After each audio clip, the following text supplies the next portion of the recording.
This week on Jerusalem Dateline, a special edition on the progress of the Abraham Accords.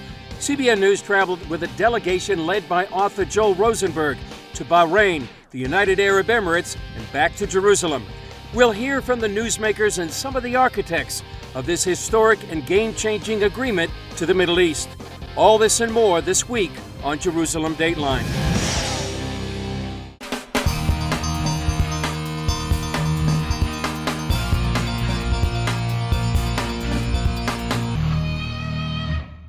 Hello and welcome to this special edition of Jerusalem Dateline. I'm Chris Mitchell, coming to you this week from Abu Dhabi, the capital of the United Arab Emirates. CBN News joined a delegation led by Joel Rosenberg to check on the status of the Abraham Accords after they were signed on the White House lawn in September of 2020. The delegation met with many of the players involved in both developing the accords and implementing them. Joel Rosenberg has led delegations of evangelical leaders to many of the Sunni Arab nations in the region. He explains what made this one so unique. I was invited by the governments of Bahrain, United Arab Emirates, and Israel to bring a group of evangelical leaders to each country post-Abraham Accords. The 6 other evangelical delegations I led were to explore whether peace was possible and what was the relationship between Israel and the Jewish people and Christians with the Arab Muslim world. But the world has changed, not only COVID, but the Abraham Accords have been the game changer in the region. And I actually was moved and surprised that these countries each said, let's do something to celebrate and explore now that we have this historic normalization agreement. How's it working? And where do we go from here? And how can evangelicals be part of it? So that I think is what's made this 7th delegation unique from the others. The second country to join the Abraham Accords was Bahrain, a tiny island nation here on the Gulf. For Bahrainis, they said that joining the Abraham Accords wasn't normalization, but formalization. One of the things that was interesting when I wrote the book Enemies and Allies is I met with a very senior Bahraini official and I said, why have you decided to normalize relations between Bahrain and Israel? And why now? And they said, no. We don't call it normalization. We call it formalization. And I said, well, what do you mean? He said, we've wanted peace, and behind the scenes, we've had peaceful cooperation with intelligence and security officials in Israel. We just haven't been able to be public about it because it was not kosher, or maybe here you'd say halal. But this gives us an opportunity through the Abraham Accord to say we want a strong alliance, not just peace and normalization. We want an alliance with the nation of Israel and with the United States, and I've been pretty impressed by that. The first leader the delegation met was Israel's ambassador to Bahrain. CBN News sat down with Eitan Naeh from Bahrain's capital, Manama, for an interview to discuss the progress of the Abraham Accords. The ambassador says the Middle East is undergoing historic changes. I saw 2 Israeli embassies open in the Gulf, one in the UAE, one in Bahrain, a consulate general that was opened in Dubai, dozens of agreements that were signed. From the birth of the Abraham Accords on the White House lawn, Ambassador Naeh has been a key player in the agreements. They are a significant, in fact, historical change to the course of events in the Middle East. They are an effort to take a road that has not been taken before, establish a relationship between Israel and Arab countries, and not just that, it's proving to the rest of the Arab countries, to the rest of the world, and to the rest of the people in this region that it is possible. But about 100 miles from Manama, the capital here in Bahrain, and across the Gulf, lies Iran and its regime that represents an existential threat not only to Israel, but to this tiny Gulf country. Ambassador Naeh says the Gulf countries see the Iranian nuclear deal just like Israel does. We hear from them exactly what we say. I think that the threat and the threat perception, the threat levels are pretty identical by those who live in this region, by those who experience the kind of behavior that Iran got infamous for. And the threat, the concern is real. We all know that the mother of all problems in the Middle East is Iran. All we have to do is to watch the news. During our time in Manama, violence continued to rock Jerusalem's Temple Mount. Ambassador Naeh explains the rioting is nothing new. In the 30s, amid a wave of Jewish immigration to then mandatory Palestine, running away from Hitler, just prior to the Second World War, and what the Palestinian leader then, Haj Amin al-Husseini, saw as Arab indifference, he came up with the idea of how to attract attention, and Al-Aqsa was the answer. The Jews are threatening Al-Aqsa. He disseminated this fake news, they didn't call it then fake news, but lie, and it caught fire. And it is still catching fire. He says the rocks being thrown are not just at Israeli police and Jewish worshippers at the Western Wall. But they're really thrown at the Abraham Accords. I asked our viewers, your viewers, to really zoom out from just this event and say, look, they're doing it for the second year since the Abraham Accords were signed in order to derail the Abraham Accords. Ambassador Nae points to the media's impact in the region. A peace process cannot advance without the public opinion. And the public opinion here in the region is being influenced by other media outlets that disseminate lies, fake news, and the role of the media is to really show the truth uncut, to show the truth, to give the full picture, and to explain to people what we're trying to do here. And that is an immensely important. Nae also says they welcome prayers from Christians around the world. Yes, we need those prayers, we need this help, we need those people who can to come and visit, to see in their own eyes that a new reality is being born. And those among our viewers who have business in the Middle East, come and do business with Israel, with Bahrain, with the UAE, bring people together and still pray for the peace of Jerusalem and the region. Up next, a look at the main player in the region opposing the Abraham Accords, the Islamic Republic of Iran.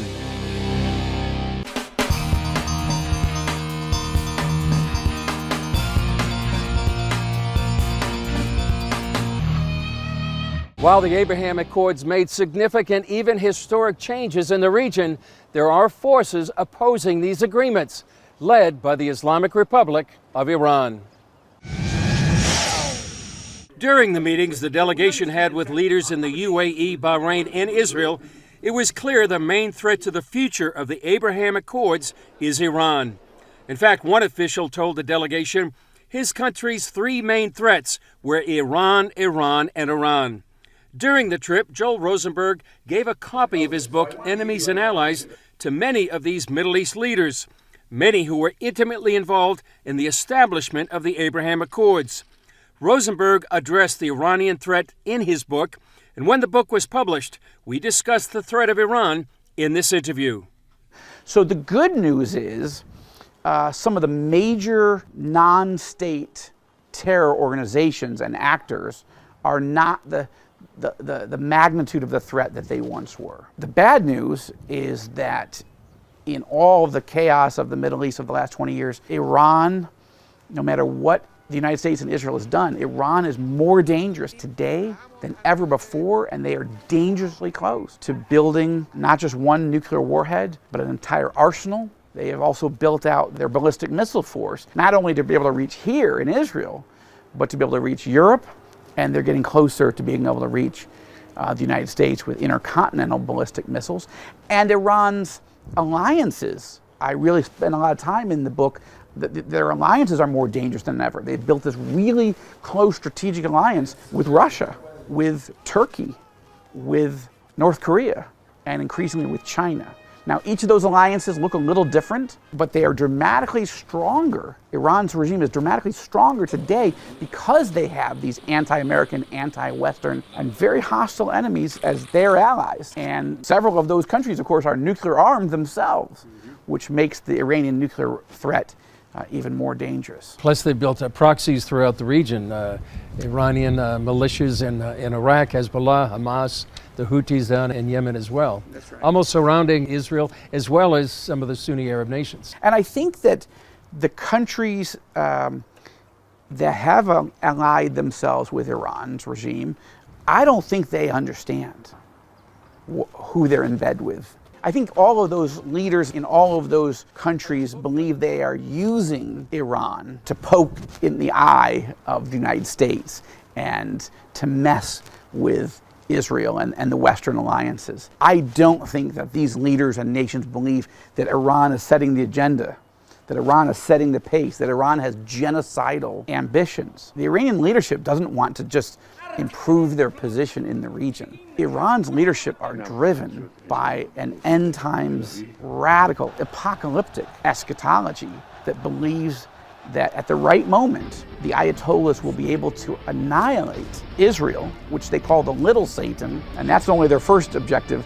Ultimately, they want to annihilate, destroy the United States, which they call the great Satan. And I don't think Putin or the Chinese leadership or Recep Erdogan, the great leader in Pyongyang, North Korea, I think they are seeing Iran as part of an anti-Western, anti-American alliance. Let's just get everybody who hates America and hates the West, let's get them all in one big semi-unhappy family.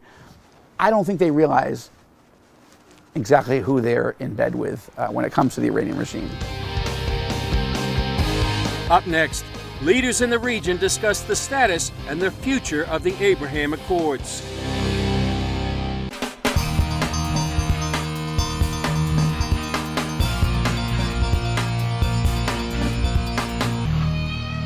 Remarkable progress has been made since the signing of the Abraham Accords on the White House lawn in September of 2020. But what does the future hold for these agreements that have brought together Israel and its Arab neighbors? In Israel, the delegation met with former U.S. Ambassador to Israel, David Friedman, one of the main architects of the Abraham Accords.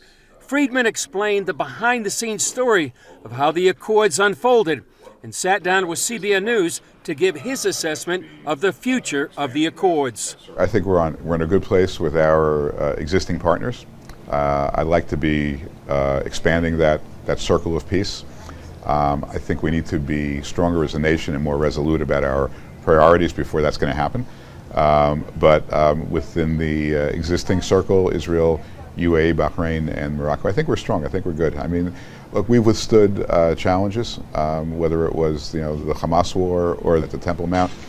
We've dealt with, I say the United States, Israel as partners. They've discussed these issues, I think, with as friends, and I think they've resolved them. So I think we're in a good place. In the UAE, the delegation met with Dr. Ali Rashid Al Nuami, senior advisor to the Crown Prince.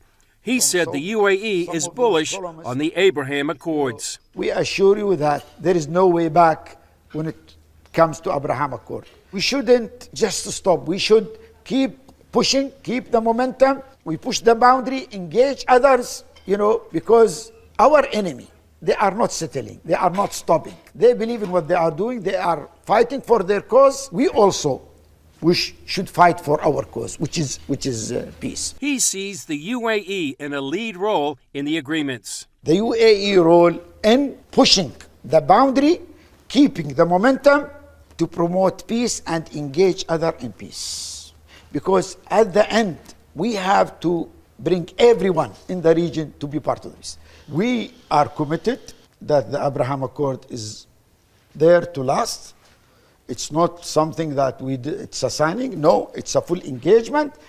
We see it not only a UAE and Israeli relation, we see it as an agent of change for the whole region. And this is what we are committed to do. CBN News also sat down with Dr. Ralph Leo. Leo is chairman of the executive board of Kanad Hospital, begun by evangelical missionaries more than 60 years ago. But just from the perspective of the street, I would say I've seen a real shift in the attitude of young people. I'm a professor here at the university. The attitude of young people has suddenly become, you know what, Israel's okay. Jewish people are our friends, they're our cousins. And it's happened quickly, it's been quick. Really, have we seen such a dramatic impact in just a year and a half? It has. This is a culture where things are led from the top. And when rulers make a decision, the people will quickly follow. They really respect their rulers here, and they respect their judgment, they respect their wisdom. It's reflected in the order that you see in society. Talk about the leader here at the UAE. How courageous a decision was it to actually join the Abraham Accords? That cannot be overstated, because I think we miss it maybe in the West. We don't really understand the risks that were taken by the UAE government in general, by the Crown Prince Sheikh Mohammed bin Zayed, God bless him. You're going to make a lot of enemies for a move like that. And they were willing to take the risk for their own reputation with various different groups, for their own security. They were willing to take the risk to do what was right. And I have to applaud them for that. Everybody wants to talk about peace, right? But who's going to be the first one to take that first step, right? And that's what we saw here from the UAE. Somebody had to be first, and they weren't afraid to do it. And then you're seeing other people follow. We have had now 4 different delegations of Israeli academics, doctors, professionals, students from Tel Aviv University who are so curious and so excited. What they've expressed to us is they felt like strangers in their own neighborhood for their whole lives. And for the first time, they feel like, this was their quote, they said, we can come out of the bunker and join the family. That was their words, not mine. 2 American Christian physicians answered the call to help out the Bedouins even before the UAE was a nation. Well, they changed the perspective of a nation, right? They came before this was a nation. Desert wasteland, no roads, no cars, no buildings. That's what they came to. The infant mortality rate was 1 out of 2. 50% of babies died before their first birthday. The maternal mortality rate was 33%. Pregnancy was the kiss of death at that time. So that's what they came into. And they introduced modern medicine and the love of Jesus into a situation that had not known either before. And it made a massive difference. It really did. The number one word you hear from people is family. That's the word. That's the word that Sheikh Mohammed uses today. That's the word that the Emirati people use. And that's the word that we feel as well. It feels like family because we are family. Looking forward, how do you see the future of the Abraham Accords? Yeah, the future is bright. I think we've only just begun to scratch the surface, Chris, of what the Accords may achieve and what I believe they will achieve. I think the biggest thing is just the change of a mindset of a generation. It used to be that without question, there was a divide between Arabs and Jews. It just was not questioned. That was the accepted status quo. And in the blink of an eye, it seems that is all being washed away. And you're seeing young people now who are communicating online, who are visiting the other country, and they're actually making friends. I'm thinking as an American now, having lived 15 years in the Middle East, understanding this region well, America has no greater friend in this region than Sheikh Mohammed bin Zayed. And furthermore, Christians have no greater friend in the Middle East than Sheikh Mohammed bin Zayed. And now, with the Abraham Accords, we can add Jews to that as well. Up next, a journalist roundtable about what we saw and heard on our Mideast tour.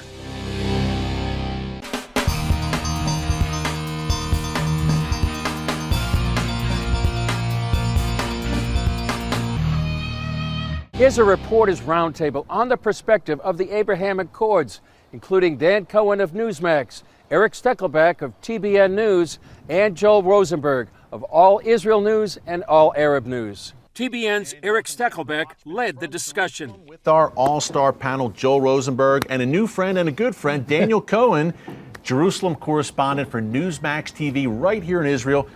You were with us on the delegation, yep. Daniel. Tell us about that. I'm just watching, journalistically, each high-level meeting, UAE and Bahrain, the signers of the Abraham Accords, and here in Israel, these weren't like the one-off. But one thing that came up was, is the United States behind you? Everybody saw what happened in Afghanistan. One person, high level, again, we're not going to name who, I said, do you feel in the Iran dealings, this JCPOA 2.0 that's being pushed by this administration that Israel doesn't want? And Naftali Bennett said he'd rather have no deal than a bad deal. Yeah. And we said, do you feel the United States, if push would come to shove, would support Israel and would be supportive of this region? And there was a long pause. It was a long pause. It was a very long pause. And sometimes a non-answer is an answer, right? Yes. I mean, I think if I was looking at my watch, it was a solid 20, maybe 30 seconds of thought. Usually, I've interviewed, and we all have, lawmakers on both sides of the political aisle in the United States and also in Israel.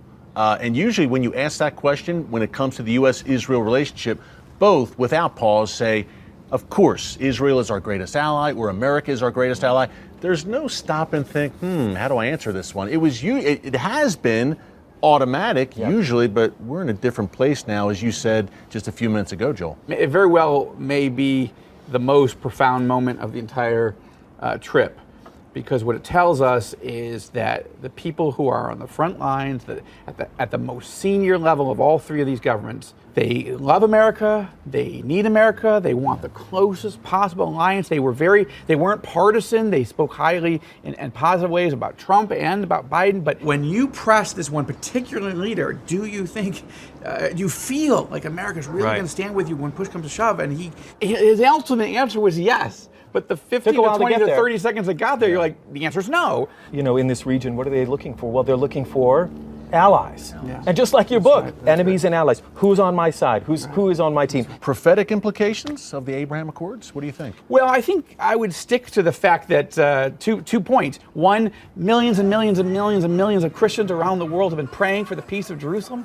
God has answered with 4 new Arab-Israeli peace agreements. I'd like to hear from Muslims and Jews how biblical prophecies are coming to pass and prayers. I would say the Bible does say that before we get to the war of Gog and Magog, where a Russian dictator teams up with Iran and surrounds Israel, there's going to be a sense of security for the nation of Israel. They know Iran and Russia are problems, but right now they mostly feel secure, which suggests to me maybe the chessboard is being arranged for coming prophetic events. I don't know yet. It's too early to say, but that was my impression of this trip. Things are moving, and I think one thing that struck the three of us and our entire delegation was what I would say religious freedom in those two countries. Just thinking that the largest church in the Arabian Peninsula, we were there, we were at a synagogue in Bahrain. Amazing times that we are living in. Thanks for joining us on this special edition of Jerusalem Dateline, examining the status of the Abraham Accords and their future. Please continue to pray for these agreements, for the peoples in this region, and for the peace of Jerusalem. I'm Chris Mitchell. We'll see you next time on Jerusalem Dateline.